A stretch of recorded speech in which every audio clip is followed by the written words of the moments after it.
अस्सलाम वालेकुम दोस्तों कीअं आहियो। मां उम्मीद थो कयां ख़ुशि ऐं ख़ैरियत सां हूंदा। दोस्तों अॼु उस्ताद जलाल चांद जी हिकु दफ़ो ॿीहर नायाब यादगार प्राइवेट महफ़िल वॉल्यूम नंबर 3 शमा खणी आया आहियूं। दोस्तों इन महफ़िल खे तव्हां ताईं पुॼाइण में असां सां ताउन कयो आहे वॾेरे नूर मोहम्मद वसाण ॻोठ रावताणी ज़िले सांगड़ तालुके सिंजोरे मां। अस्सलाम वालेकुम कामरान सिद्धी साईं छा हाल अहवाल आहे? ख़ुशि आहीं? ॿियो ख़ैरु आहे? नूर मोहम्मद वसाण दौर क्या सांगड़ ज़िले खां तालुको सिंजोरो ॻोठ रावताणी खां। ही दोस्तनि किन मूंखां पुछा कई त वॉल्यूम नंबर 3 अथई शमा वारनि जो जलाल चांडे मुंहिंजो साईं आहे। पोइ जो साईं इहो त कामरान सिद्धीअ खे रिकॉर्ड करे ॾियो त असांखे ॿुधाए। पोइ अॼु तोॾे रिकॉर्ड करे मोकिलियो अथमि। ठीकु आहे न साईं? इहो त लॻाइजो। ठीकु आहे, महिरबानी। दोस्तों ही पंहिंजे वक़्त जी तमामु ख़ूबसूरत ऐं नायाब यादगार महफ़िल आहे। तमामु पुराणी वजत आहे ऐं अलॻि ई अंदाज़ आहे। दोस्तों हिकिड़ो उस्ताद जो निरालो अंदाज़ आहे। दोस्तों हींअर हिन महफ़िल जो पहिरियों कलाम ॿुधंदासीं जंहिंजा ॿोल आहिनि इश्क वारा वसन पंहिंजे सोज़ में सड़ंदा वतन। तमामु ख़ूबसूरत पंहिंजे वक़्त जो कलाम आहे। ऐं दोस्तों हिन जो शाइर आहे मोहम्मद फ़कीर घोटो। तमामु भली शाइरी कई अथसि। दोस्तों ॾिसंदा रहो पंहिंजो चैनल कामरान जानी सिंधी यूट्यूब ते।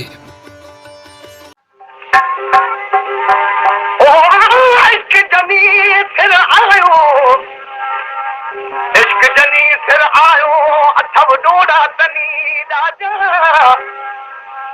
दौ दौ में दबे कजी लगन दौ काजा अरे बुझल तौनी समाजा वतन कैफ ककोरिया इश्क वारा वतन पाजे सौद में थरदा वतन वो इश्क वारा वतन पाजे सौद में थरदा वतन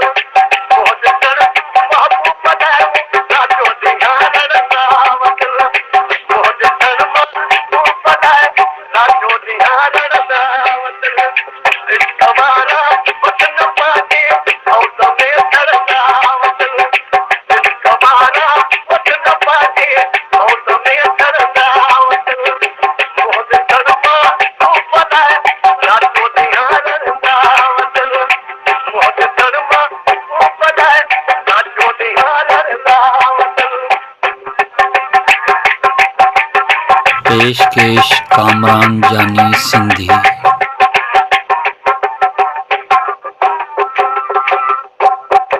पर बहर आई गोठ गदिरू पंध पेरा था पुजरू पर बहर आई गोठ गदिरू पंध पेरा था पुजरू रोह जबरन ते यकीन करन जा चंदा वतन रोह जबरन ते यकीन करन जा चंदा वतन इश्क वारा ओ अदा इश्क वारा वतन पाजे सौद में थरदा वतन मोहत करवा तो पदाए रातो दिहारदा वतन मोहत करवा तो पदाए रातो दिहारदा इश्क वारा वतन पाजे सौद में थरदा वतन इश्क वारा वतन पाजे सौद में थरदा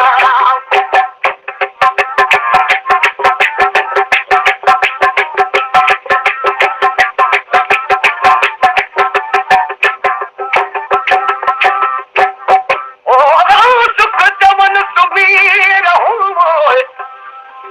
सुख चवन सुमीर सूरड़ा कन सुजाग सुखन जी संगत वान सोरो निभाग साध मौला मरदती दा सूरन मज सुहाग अरे बेचारी मेरा गुबात दे कारी बिरहाजी निह कजो वाजन के नागो सिर पे खयाऊं किदा जो गागो निह कयो वाजन के नागो सिर पे खयाऊं किदा जो गागो सबक दर्द फेरा कजा वो सबक दर्द फेरा कजा फिर कबू पढ़ंदा वतन वो सबक दर्द फेरा कजा फिर कबू पढ़ंदा वतन इश्क वारा वतन पाजे इश्क वारा वतन पाजे सौद में थरदा वतन मोहज थर महबूब बनाए मोहज थर महबूब बनाए राजो दिया रदा वतन वो इश्क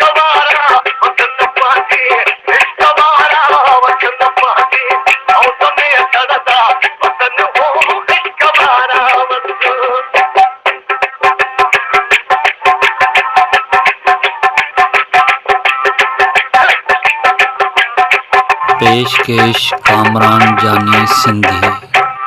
मोहम्मद सादिक सिकुनिया में ताद बथी दरदावत मोहम्मद सादिक सिकुनिया में ताद बथी दरदावत ओदी उनन की नाहिबी उर्ब पता करदा वतन ओदी उनन की नाहिबी उर्ब पता करदा वतन इश्कवारा वतन पहने इश्कवारा वतन पहने औ तुम्हें करदा वतन औ तुम्हें करदा वतन ओ मोहन तर महबूब